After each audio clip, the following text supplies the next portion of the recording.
Hala kuya, hindi ko yung gusto namin magganyan. Oo, yun, pakitawag kuya. Maraming netizens ang nagalit at na-trigger sa short video clip na ito kasi nga daw napahiya si kuya. Oo, yun, pakitawag kuya.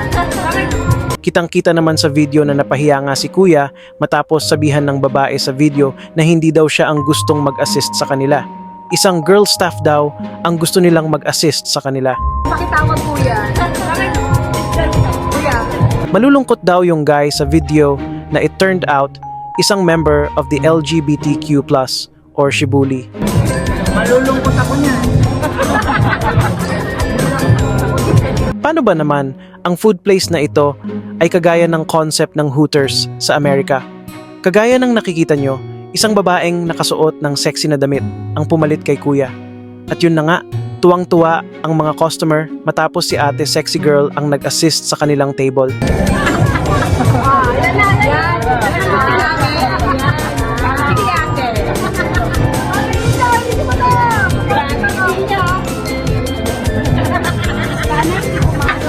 Pero ang mga netizens, galit na galit.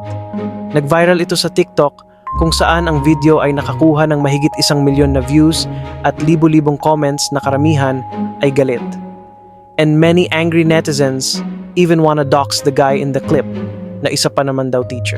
The clip was also shared on Facebook where it got over 28 million views and more than 31,000 comments, most of them angry. Ang daming galit kay ate, kuya. And of course, marami ring naawa kay kuya waitstaff kasi nga daw napahiya ito at na video record pa. Double whammy kumbaga.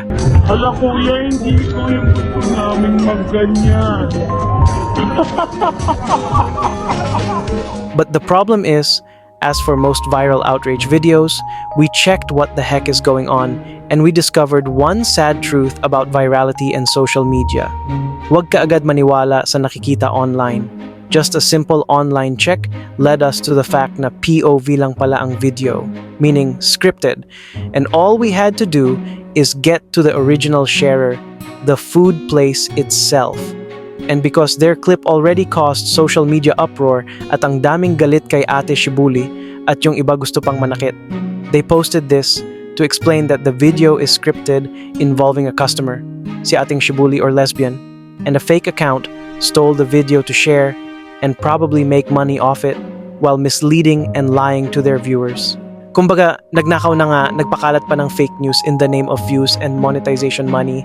At yung food place, kung pupuntahan mo yung Facebook page nila, very effective ang kanilang social media marketing na kung saan involved pa ang kanilang mga customers. Kagaya nga ng nag-viral na video. At ito pa yung ibang mga post nila na effective talaga in terms of getting netizens or potential customers' attention. Ba't ka kinikilig? Ba't agad? Sa isang suyak mo, napaibig ako. So lesson talaga dito, don't be judgmental. Always do online checks bago magpaka-stress at magalit sa mga taong hindi ka naman dapat galitin. Instead, yung nagpakalat ng fake news intentionally, dapat sila nagalit at na-stress, di ba? So, share this clip to fight fake news and viral opportunism, and good vibes lang dapat.